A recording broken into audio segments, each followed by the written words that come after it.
Okay friends, now let's move up to the chapter 9 of your TY BCom FCE Sem 6 English, an outstanding short story by Stephen Leacock, જે તેના જમાનામાં humour માટે, sense of humour માટે ખૂબ જ પ્રખ્યાત હતા. Right about my financial career. તમે પણ ક્યારેક ને ક્યારેક બેંકમાં એકાઉન્ટ ખોલાવવા માટે ગયા હશો. એમાં આપણા રાઇટર પણ ગયા હતા અને ત્યાં એમની સાથે શું થયું એનું વર્ણન એમને માય ફાઇનાન્શિયલ કેરિયરમાં કરેલું છે. કે હું કેવી રીતે નર્વસ હતો, કેવી રીતે મેં ત્યાંના લોકો હારે વાત કરી, એ લોકોએ મારી સાથે કેવી રીતે વાત કરી, એનું વર્ણન એને આ શોર્ટ સ્ટોરીમાં કર્યું છે. શેમાં?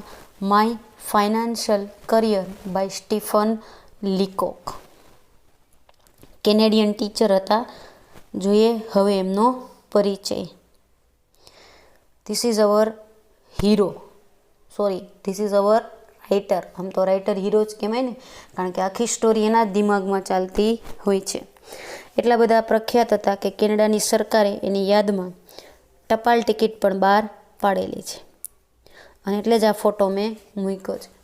આઈ સો યુ કે વિદેશની પ્રજા પોતાના સાહિત્યકારોને, કોઈ નવા સંશોધકોને કેટલું બધું ઇમ્પોર્ટન્સ આપે છે. Not like us. Okay, now let us move to the introduction of author. Name Stephen Leacock was born on 30th December 1869. This is the year on which 2nd October Gandhiji was born. And the 30th December આપણા આ મહાનુભાવનો જન્મ થયો હતો, જેનું નામ છે Stephen Leacock. was a Canadian teacher, political scientist, writer, humorist, કે જે રમૂજ કરતા હોય છે. Between the years 1915 and 1925. He was the best known English speaking humorist in the world. He is known for his light humor along with criticisms of people's policies. બરાબર, બહુ રમૂજ, હળવી રીતે રમૂજ કરી અને બીજાની વિશે આપણને એણે જણાવ્યું છે. Okay, he was known throughout the English speaking world for his witty accounts of people. રમૂજ ઉત્પન્ન કરવાની શક્તિને કારણે લોકોના બિહેવિયરની, ઓડ બિહેવિયરની કે ફુલિશ બિહેવિયરની રમૂજ તેઓ ઉડાવતા. Besides being a writer, he was also a renowned political scientist and academian, જેમ આપણે આગળ જોયું. Okay, now let us move to our story my financial career. જોઈએ નેક્સ્ટ પિક્ચરમાં એને સમજાવવાની કોશિશ કરી છે કેવી રીતે પહેલી વખત ક્યાં જાય છે, બેંકમાં શું કરવા માટે, એકાઉન્ટ ખોલાવવા માટે. એની પાસે બચતના જે કંઈ બી પૈસા ભેગા થયા છે એનું સેવિંગ એકાઉન્ટ ખોલાવવા માટે. When I go in to a bank I get rattle. હું નર્વસ હતો. The clerks rattle me. ક્લર્કે મને વધુ નર્વસ કરી દીધો. The wickets rattle me. The sight of the money rattles me. Everything rattles me. અમે જ્યાં તમને ઓળખતો ન હોય એવી જગ્યાએ તમે પહેલી વખત જાઓ અને તમને કાંઈ જ ન આવડતું હોય, અને એમાંય જો સામેવાળાનું બિહેવિયર બહુ ખરાબ હોય, કે એકદમ ગુસ્સાવાળું હોય કે હેલ્પફુલ ન હોય, તો we get more and more rattled, more and more confused and more nervous.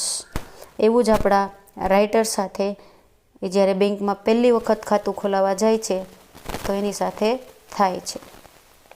Okay, શું થાય છે એ આપણે જોઈએ.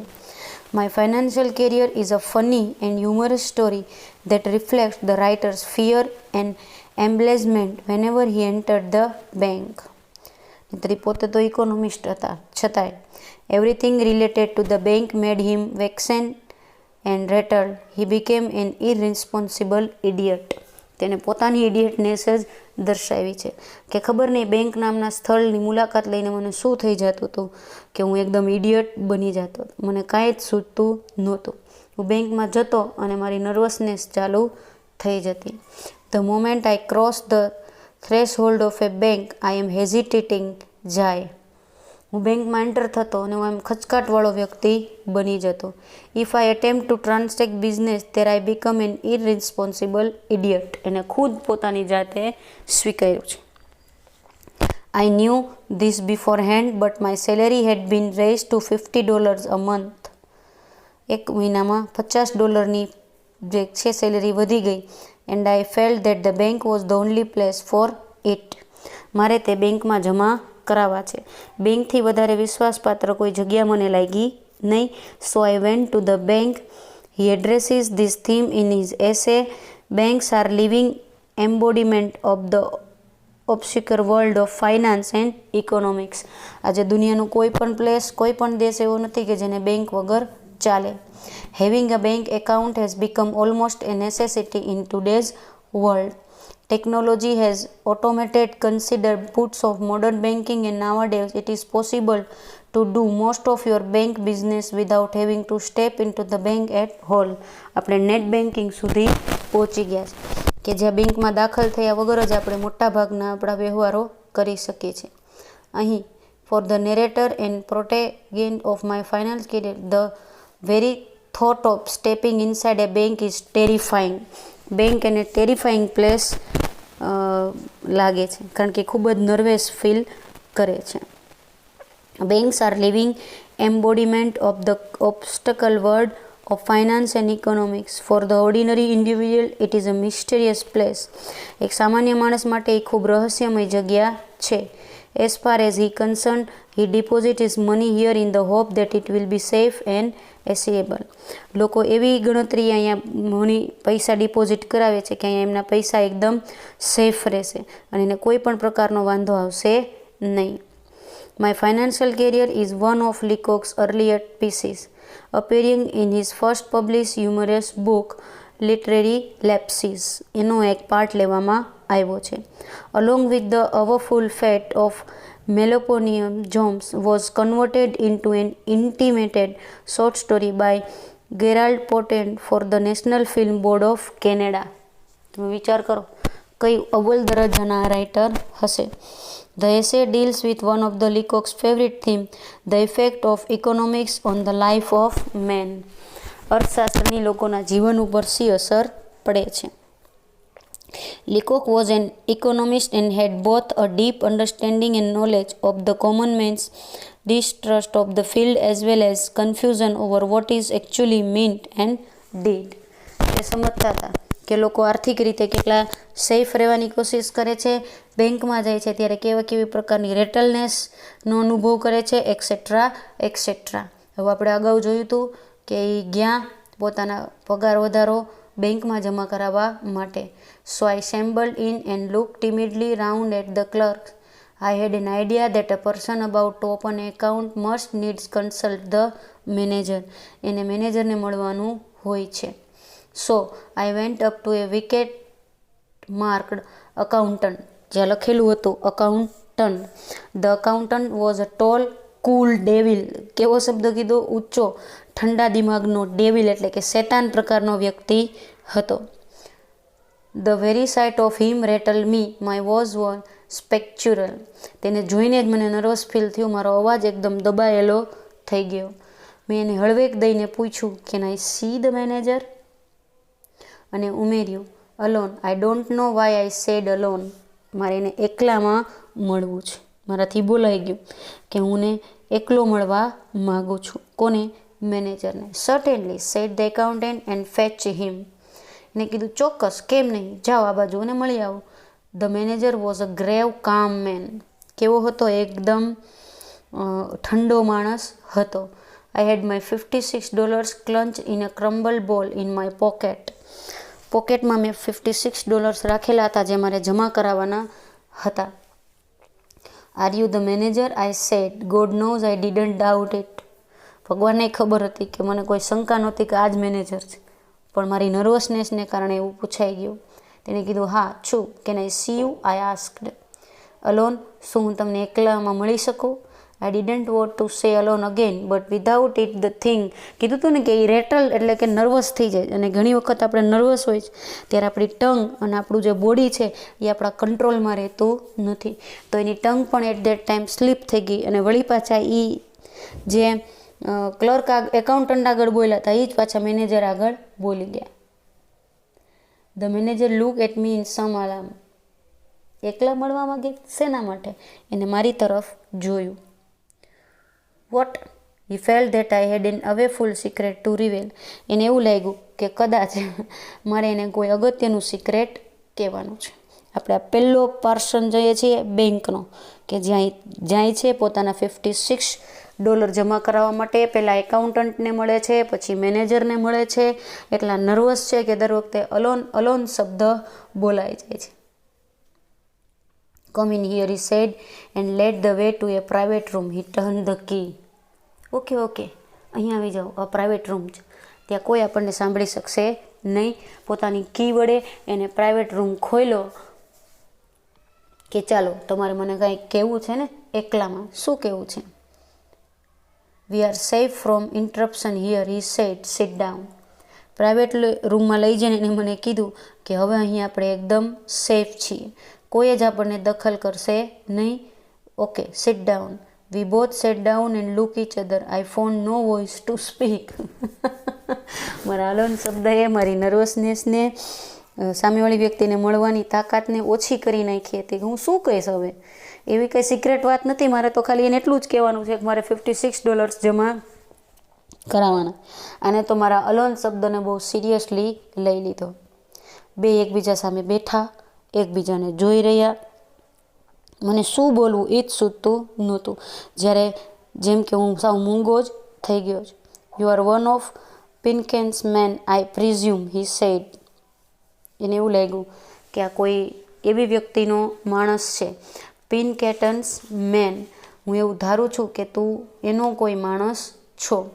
એ famous private detective agency established in America in 1850.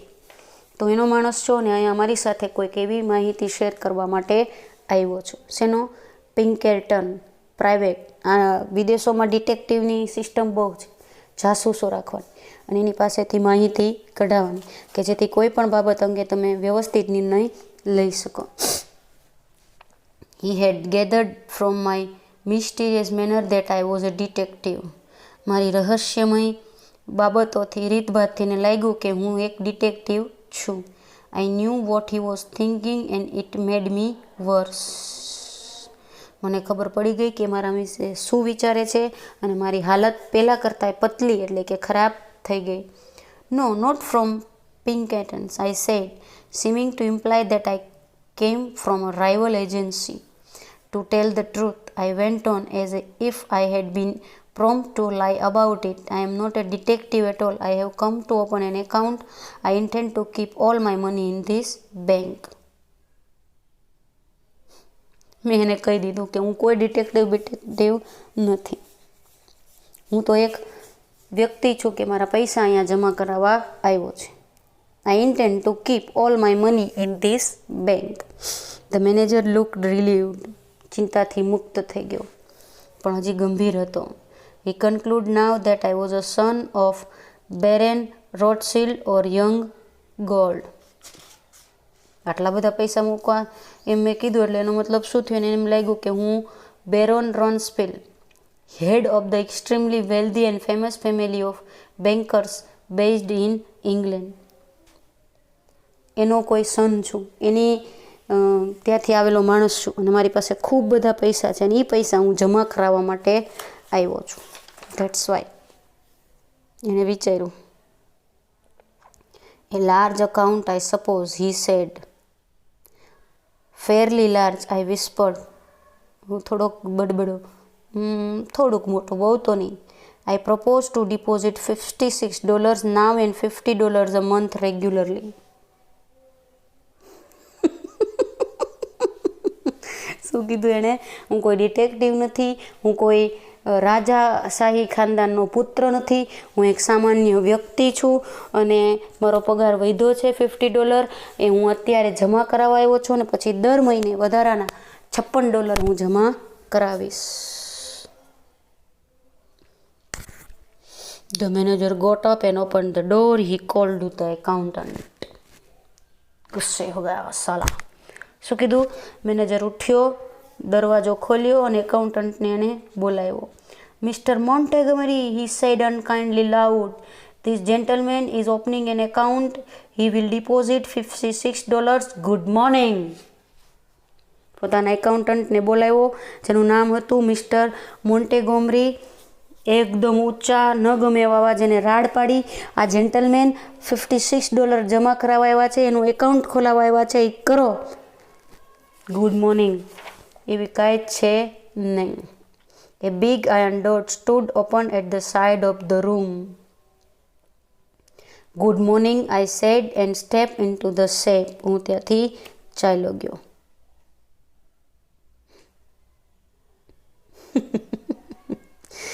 છે ને, તમે જો હમણાં ઝાઝા પૈસા હોત તો રિસ્પેક્ટ મળે. એટલે બેન્કો પણ કેવી વ્યક્તિને રિસ્પેક્ટ આપે છે કે જે કોમન મેનથી ઊંચી હોય છે. કોમન મેનનું કોઈ મહત્ત્વ અહીંયા હોતું નથી. એ તો બિચારાએ એને કહી જ દીધું કે હું આટલા પૈસા જમા કરાવવા આવ્યો હતો.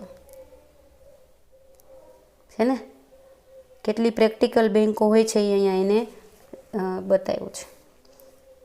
Okay, then let us move to another criteria of this story. Sustainable client. Come outside, the manager coldly and showed me the other way. એકદમ ઠંડી રીતે એને મને કીધું કે બહાર આવો અને મને રસ્તો બતાવ્યો કે તમારે આ બાજુ જવાનું છે. I went up the accountant's wicket and poked the ball of money at him with a quick conclusive movement, as if I were doing a conjuring trick. બરાબર, હું ત્યાં ગયો, મારા પૈસા ત્યાં મૂક્યા, એને કીધું કે મને ઝડપથી ખાતું ખોલાવી દો. મારો ચહેરો ખૂબ જ નબળો ફિક્કો પડી ગયો હતો. Here I said, deposited. The tone of the words seemed to mean, let us do this painful thing while the fit is on us. છે ને, શું કર્યું એણે? He took the money and gave it to another clerk. પૈસા લઈ લીધા, બીજા ક્લાર્કને આપી દીધા. He made me write the sum on a slip. એક સ્લીપ ભરાવે ને બેંકવાળા, and sign me my name in a book. I no longer knew what I was doing. જોકે મને ખબર નહોતી કે હું શું કરી રહ્યો છું. એણે જેમ જેમ કીધું એમ હું કરતો ગયો. પહેલાં એક સ્લીપ ભરી, પછી એક સાઇન કરી, કારણ કે મને કોઈ પ્રોસેસની ખબર હતી નહીં અને હું ઓલરેડી મારી જાતને નર્વસ ફીલ કરી રહ્યો હતો. The bank swam before my eyes. Is it deposited? I asked in a hollow, vibrating voice. કંપતા અવાજે મેં એને પૂછ્યું, જમા થઈ ગયા? It is, said the accountant. એકાઉન્ટન્ટે કહ્યું, હા. Then I want to draw a check. મારે એક ચેક લખવો છે. બરાબર, $56 જમા કરાવ્યા, હવે તેમાંથી $6 હું ઉપાડવા માગતો હતો. Someone gave me a checkbook through a wicket, and some wicket means જ્યાં કામ કરનાર જે વ્યક્તિ હોય છે, ઓફિસ બોય લાઈક, એની આપણે અહીંયા ચર્ચા કરીએ છીએ. બરાબર, ઓકે. એને મને ચેકબુક આપી અને કીધું કે આમાં તમારે જેટલી અમાઉન્ટ જોતી હોય લખી નાખો. The people in the bank had the impression that I was an invalid millionaire. તેઓ મને લાખો કરોડોપતિ માની બેઠા હતા. I wrote something on the check and thrust it in the clerk. He looked at it. એને હું તો હું કેવડી મોટી એમાઉન્ટ લખીશ. What are you drawing it all again? એટલી વારમાં તો ઉપાડી લેવા છે. He asked in surprise. તેને એકદમ સરપ્રાઇઝિંગલી મને પૂછ્યું. Then I realized that I had written 56 instead of 6.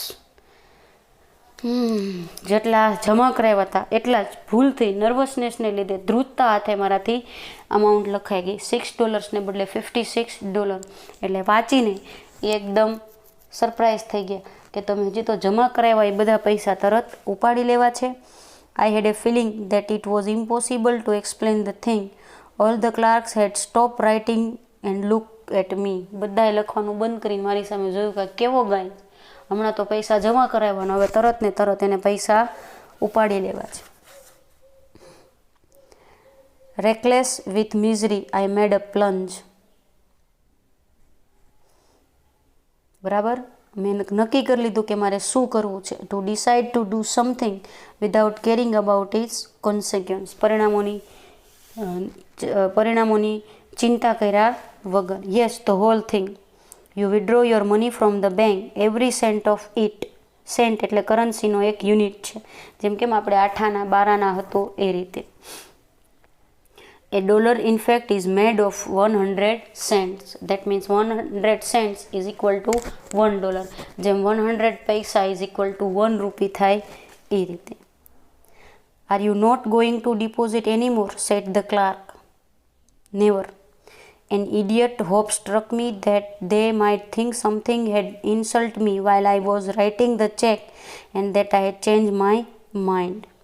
મને એ લોકોનો મારા પ્રત્યેનો એટીટ્યૂડ જરાય ગમ્યો નહીં અને એટલે મેં મારું માઇન્ડ છે એ ચેન્જ કરી નાખ્યું અને નક્કી કર્યું કે હું કોઈ પણ પૈસો બેંકમાં મૂકીશ નહીં. I made a wretched attempt to look like a man with a fearfully quick temper. The clerk prepared to pay the money. How will you have it? he said. What? How will you have it? Oh, I caught this meaning and answered without even trying to think in 50s. He gave me a $50 bill. And the 6? he asked dryly. In 6? I said. He gave it to me and I rushed out. ત્યાર પછી હું ક્યારેય બેંકમાં ગયો નહીં. મારા પૈસા જેટલા હતા એ મારા પોકેટમાં જ રાખતો અને બીજા કોઈ આવે તો એને મારી બીજી જગ્યાએ રાખતો, પણ બેંકમાં જવાની હિંમત બીજી વખત ક્યારેય મેં કરી નહીં. છે ને? તો જો આપણે જોઈએ છે કે કોઈ પણ જગ્યાએ આપણે પહેલી વાર જતા હોય તો તેનો જે સ્ટાફ હોય છે એ બહુ કોઓપરેટિવ હોતો નથી અમુક જગ્યાને બાદ કરતાં. એ આપણી નર્વસનેસને, આપણી રેટલનેસને સમજી શકતા નથી અને આપણને વધુને વધુ કન્ફ્યુઝ કરવાની કોશિશ કરે છે. This happens. સામેવાળી વ્યક્તિએ આપણને મદદ કરવા તૈયાર રહેવું જોઈએ. જો ન કરે તો આવા પ્રોબ્લેમ્સ ક્રિએટ થતી હોય છે ને? એ મિલેનિયન સમજી બેઠા કે જે કંઈ બી સમજી બેઠા એમાં રાઇટરનો કોઈ વાંક નહોતો. તો સામે પક્ષે રાઇટર પણ એટલા બધા નર્વસ હતા કે એને અલોન જેવો શબ્દ વારંવાર વાપરો. એટલે મેનેજરના અને અન્ય કર્મચારીઓના મગજમાં એના વિશે મિસઅન્ડરસ્ટેન્ડિંગ ઊભી થઈ ગઈ કે આ કેવો વ્યક્તિ હશે અને એની પાસે ખૂબ બધા પૈસા હશે. Now look at the message of the story. એકદમ હ્યુમરવાળી છે, બરાબર, હસવું આવે એવી. આવું ક્યારેક ને ક્યારેક ઘણાની લાઈફમાં થયેલું હશે. That swiftly move the action forward even as they reveal the psychology of the speaker and his interruption of the other around him. The narrator's psychological intimidation is clearly presented by an economy of detail in which the scene richly suggests more than it relates. દરેક જગ્યાએ પૈસાવાળા લોકોને હંમેશા વધુ માન મળે છે, જ્યારે સામાન્ય કોમન લોકોને કોઈ મહત્ત્વ આપતું નથી. એની વાત અહીં સુંદર રીતે સ્ટીફન લીકોકે પોતાની વાર્તામાં કરી છે, એની જિંદગીના જ પ્રસંગ દ્વારા. એમાં ક્યાંક ને ક્યાંક એને પોતાની સ્ટ્યુપિડિટી પણ રજૂ કરી છે, સાથે સાથે સામેવાળાની જે રૂડનેસ છે એને પણ એને લીધી છે, બરાબર, ધ્યાનમાં લીધી છે કે ઘણી જગ્યાએ આપણી સાથે આવું બિહેવિયર થતું હોય છે. આપણને સમજાવવાને બદલે લોકો આપણને ગલત સમજી બેસતા હોય છે. That is why he wrote this story my financial career. તમે જો છેલ્લે એને નિર્ણય લઈ લીધો કે હવે ક્યારેય બેંકમાં જવું નહીં. I keep my money in cash in my trousers pocket and my savings in silver dollars in a શોક.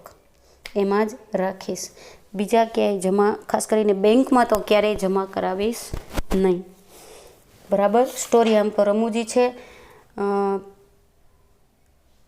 એમાંથી ખાલી એટલું જ શીખવાનું હોય છે કે કોમન મેનની દરેક જગ્યાએ કેવી રીતે હાંસી ઉડાડવામાં આવે છે, એમાં ખાસ કરીને જ્યારે તમે નર્વસ ફીલ કરતા હો ત્યારે. બરાબર. સામેથી કોઈ તમને વ્યવસ્થિત ચેક લખતા શીખવાડે કે ડ્રાફ્ટ લખતા શીખવાડે કે સ્લીપ ભરતા શીખવાડે કે એવું બનતું નથી. આ વાર્તા છે એમની કલેક્શન લિટરરી લેબ્સમાંથી લેવામાં આવી છે, જે 1910માં પબ્લિશ થઈ હતી. બરાબર. એને એક નોવેલ્સનું નામ જ આપ્યું છે nonsense novels and sunshine scratches of a little town. બરાબર. જે એનું ખૂબ જ ફેમસ ફિક્શન વર્ક કહેવાય છે. ફિક્શન મીન્સ ઇમેજિનરી, જે હોય નહીં એને ઇમેજિન કરીને લખવું એને ફિક્શન વર્ક કહેવાય છે. Like Harry Potter and other જે આપણે જોઈએ છીએ. ઓકે, તો this is your story number 9, chapter number 9, my financial career by Stephen Leacock. આપણી જિંદગીમાં પણ ક્યાંક ને ક્યાંક આવા કિસ્સાઓ બનતા હોય છે, તો આપણે ઇઝીલી એને નેરેટ કરવા જોઈએ, પણ એમાં કટાક્ષનો ભાવ હોવો જોઈએ અને આપણી જે સેન્સ ઓફ હ્યુમર છે એ હોવી જોઈએ. સાથે સાથે આપણે એ પણ યાદ રાખીએ કે ક્યાંક જઈએ તો બે કામ કોકને પૂછીને વ્યવસ્થિત થતા હોય તો કરી લેવા જોઈએ. એમાં મને આ નથી આવડતું, મને શીખવાડો એ પૂછવામાં કોઈ પણ પ્રકારનો સંકોચ રાખવો જોઈએ નહીં, કોઈ પણ પ્રકારે નર્વસ થઈ જવું જોઈએ નહીં. ઓકે કે નહીં? ઘણી વખત લાઈફમાં આવું જુદી જુદી જગ્યાએ કન્ફ્યુઝન થતું હોય છે, તો આપણે કન્ફ્યુઝનમાંથી બહાર આવી જવાની કોશિશ કરવી જોઈએ કે નહીં, આવો નિર્ણય લઈ લેવો જોઈએ કે હવે હું ક્યારેય બેંકમાં જઈશ નહીં. That is like okay friends, હવે આપણે એક જ યુનિટ રહ્યો છે, પછી આપણે શેર માર્કેટ રિપોર્ટની બધું શીખવાનું છે. લાસ્ટ સ્ટોરી છે ઇસ્મત ચુગાઈની ધ વેડિંગ શ્રોડ. બરાબર, જોઈએ તમને ગમશે. થોડી કરુણ સ્ટોરી છે પણ આપણે ભણવાની છે એટલે આપણે ભણીશું. પછી શેર માર્કેટ રિપોર્ટ તૈયાર આપણે કરવાનો છે જે તમને કોમ્પ્રિહેન્શનના સ્વરૂપે પૂછાય છે. ઓકે, મળવાનું કદાચ ન થાય તો ભણતા રહેજો. ખાસ આ હું તમને દરેક વિડીયોમાં એટલા માટે કહું છું કે તમે કેઝ્યુઅલ થઈ જાઓ નહીં. આપણી એક્ઝામ લેવાની જ છે અને લેવાશે જ. તમારા માટે આ કારકિર્દીનું ખૂબ અગત્યનું વર્ષ છે, એને મિસ આઉટ કરતા નહીં. ખૂબ મહેનત કરજો અને આગળ વધજો. આ પરિસ્થિતિ કંઈ બહુ લાંબો સમય રહેવાની નથી. આ સમય પણ વીતી જશે અને નવો સમય આપણી માટે નવી આશાઓ, નવી અપેક્ષાઓ લઈને આવશે. નવી નવી નોકરીઓ લઈને પણ આવશે. એટલે હવે કોઈ નોકરીએ રાખવાનું જ નથી એવી અપેક્ષાએ કશું કરતા નહીં. પ્લીઝ પ્લીઝ પ્લીઝ ખૂબ મહેનત કરવાનો પ્રયત્ન કરજો. નવું નવું શીખવાનો પ્રયત્ન કરજો. એ બાબત તમને જિંદગીમાં ખૂબ આગળ લઈ જશે. એક વાક્ય હંમેશા યાદ રાખજો જે અમે બીએડમાં ભણતા કે આજીવન વિદ્યાર્થી રહેવું. સતત કંઈક શીખતા રહેશું તો જિંદગીમાં વિકસતા રહેશું. અને વિકાસ એ આપણા જન્મથી મૃત્યુ સુધી ચાલનારી પ્રક્રિયા છે. આ બાબત ખાસ યાદ રાખજો. Be safe, be at home, wear mask, keep social distancing, sanitize કરજો, હાથ વારંવાર ધોજો. કોઈ પણ સિમ્ટમ્સ દેખાય શરૂઆતમાં તો કોઈ પણ જાતની બીક રાખ્યા વગર તાત્કાલિક સંપર્ક કરવો. બહુ ખરાબ પરિસ્થિતિ છે, બને તો ઘરની બહાર બહુ નીકળવું નહીં. સારું થયું બહુ ટાઈમે આપણી કોલેજીસ બંધ થઈ ગઈ છે. જો થોડીક પણ મોડી કોલેજીસ બંધ થઈ હોત તો આપણે બધા પણ ક્યાંક ને ક્યાંક અડફેટે ચડી ચૂક્યા હોત. ઇનફેક્ટ આપણે ઓવર કોન્ફિડન્સમાં આવી ગયા કે હવે કોરોના આવવાનો નથી અને કોરોનાને ખબર પડી ગઈ કે આ લોકો એટલા કેરલેસ થઈ ગયા છે. કાંઈ વાંધો નહીં, આમાંથી પણ આપણે પાર ઉતરી જશું. કારણ કે પરમપિતા પરમાત્મા એટલો બધો નેગેટિવ હોઈ શકે નહીં. બરાબર, રોગમાં પોઝિટિવ હોવું ભલે ખરાબ છે પણ જિંદગીમાં પોઝિટિવ રહેવું ખૂબ જ સારું છે. તો કોઈ પણ જગ્યાએ ડેવલપ થવાની કોશિશ કરતા હો તો પોઝિટિવ એટીટ્યૂડ સાથે કરજો. અહમ રાખતા નહીં, ખોટો અહંકાર કરતા નહીં, આ એટીટ્યૂડ સાથે કોઈ સાથે રહેતા નહીં, નહીંતર કોઈ પણ તમને બોલાવશે નહીં. બરાબર, જે કંઈ બી શીખીએ છીએ એનું રિવિઝન કરતા રહેજો, વાંચતા રહેજો, ભણતા રહેજો, એટલે તમને પણ મજા આવશે. ભલે અત્યારે ઘરે રહેવાનું છે પણ ઘરે રહીને પણ આપણે ઘણું બધું નવું નવું શીખી શકીએ છીએ. એ શીખતા રહીએ અને ખૂબ જ આગળ વધતા રહીએ. ઓકે કે નહીં? હસતા રહેજો. ખાસ તો હસવાથી અડધા પ્રોબ્લેમ્સ એમને એમ સોલ્વ થઈ જાય છે. તમારી આજુબાજુ કોઈ ઉંમરવાળી વ્યક્તિ હોય એ ડરતી હોય તો એને કહેજો વેક્સિન લઈ આવે. વેક્સિન આપણા સંરક્ષણ માટે, આપણી પર કોરોનાનું સંક્રમણ ઘટે એટલા માટે બનાવવામાં આવી છે. એનાથી ડરવાનું કોઈ જ કારણ નથી. ઓકે, જેને વેક્સિનેશન લીધે કાંઈ પણ થયું છે એને અગાઉ પણ કેટલાક રોગો હતા એટલે થયું છે, બાકી કાંઈ જ પ્રોબ્લેમ નથી. રોજ હજારો લોકો વેક્સિન લઈ રહ્યા છે, એમાંથી એકલ દોકલ કિસ્સા બને એટલે એનો મતલબ એવો નથી કે વેક્સિન ખરાબ છે. તમારા મમ્મી પપ્પાને, ઘરે જો દાદા દાદી હોય તો દાદા દાદીને, બધાને વેક્સિન અપાવવા માટે લઈ જાજો. Hope for the best and hope for your better future. Good bye.